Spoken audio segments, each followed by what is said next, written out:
What's up, guys, and welcome back to my next video. Hope we're all absolutely fine as usual. And today we're going to continue with the letter 107 on obedience to the universal will. So let's do this. Obedience.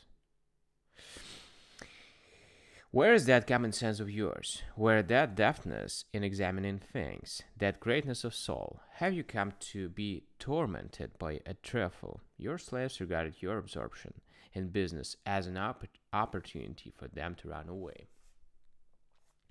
Well, if your friends deceived you, for by all means let them have the name which we mistakenly bestowed upon them, and so call them, that they may incur more shame by not being such friends. If your friends, I repeat, deceived you, all your affairs would lack something. As it is, you merely lack man who damaged your own endeavors and considered you burdensome to your neighbors. None of these things is unusual or unexpected. It is a nonsensical to be put out by such events as to complain of being spattered in the street or at getting befouled in the mud. The program of life is the same as that of a bathing establishment, a crowd, or a journey. Sometimes things will be thrown at you, and sometimes they will strike you by accident.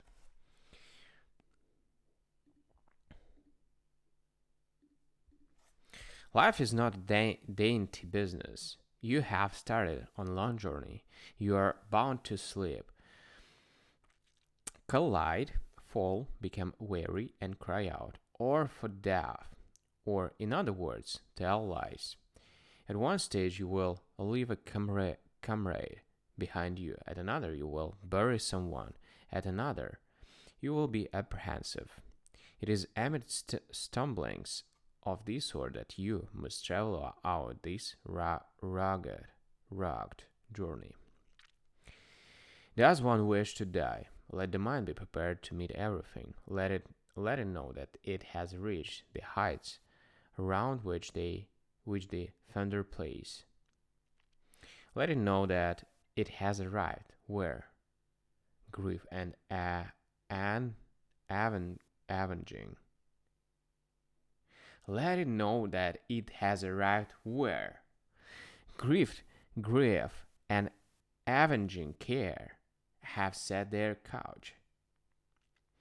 All palate sickness dwells, and their old age. With such messmates must you spend your days. Avoid them you cannot, but despise them you can, and you will despise them if you often take thought and anticipate the future.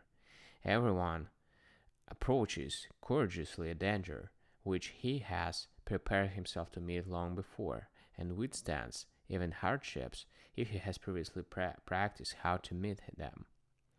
But contrariwise,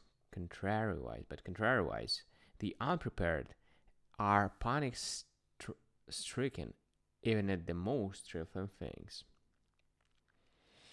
We must see to it that nothing shall come upon us unforeseen, and since things are all the more serious when they are unfamiliar, continual reflection will give you the power, no matter what the evil may be, not to play the unskilled boy.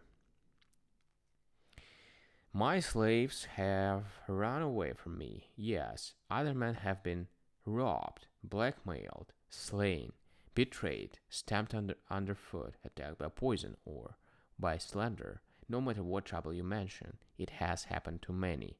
Again, there are manifold kinds of missiles which are hurled at us. Some are planted in us, some are being brandished, and at this very moment are on the way, some which were destined for other men gaze us instead. We should not manifest surprise at any sort of condition into which we are born, and which should be lamented by no one, simply because it is equally ordained for all. Yes, I say equally ordained, for a man might have experienced even that which he has escaped. And an equal law consists not of that which all have experienced, but of that which is laid down for all. Be sure to prescribe for your mind this sense of equity. We should pay without complaint the tax of our mortality. Winter brings on cold weather. We must shiver. Summer returns with its heat, and we must sweat. Unseasonable weather upsets the health, and we must fall ill. In certain places we may meet with wild beasts, or with men who are more destructive than any beasts. Floods or fires will cause us loss, and we cannot change this order of things, but what we can do is to acquire stout hearts, worthy of good men, thereby courageously enduring chance and placing ourselves in harmony with nature. And nature moderates this world kingdom which you see by her changing seasons. Clear weather follows cloudy. After a calm comes the storm. The winds blow by turns. Day succeeds night. Day succeeds night. Some of the heavenly bodies rise, and some set. Eternity consists of opposites.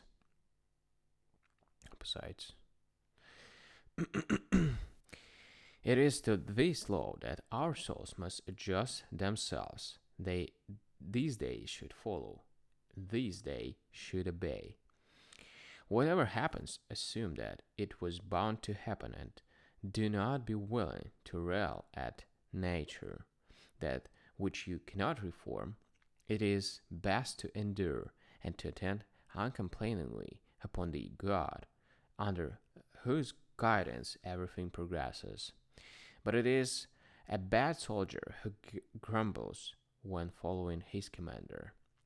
For this reason, we should welcome our orders with energy and vigor, nor should we cease to follow the natural course of this most beautiful universe into which all our future sufferings are woven.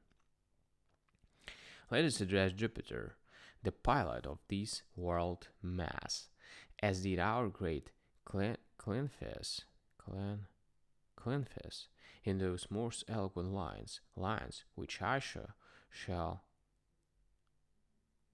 allow myself to render in Latin, after the example of the eloquent Cicero. If you like them, make the most of them. If they displease you, you will understand that I have simply been following the practice of Cicero. Lead me, O master of the lofty heavens, my father, whithersoever thou shalt wish. I shall not falter, but obey with speed. And though I would not, I shall go and suffer in sin and sorrow what I might have done in noble virtue. The willing soul. Faith leads, but the unwilling drags along. Let us live this and speak this. Let fate find us ready and alert. Here is your great soul, the man who has given himself over to fate. On the other hand, that man is a weakling and a degenerate who struggles and maulings the order of the universe and would rather reform the gods than reform himself. Alright, guys, so not a long one letter, but yeah, we're gonna continue tomorrow. So thank you for joining me today. See you tomorrow. Bye.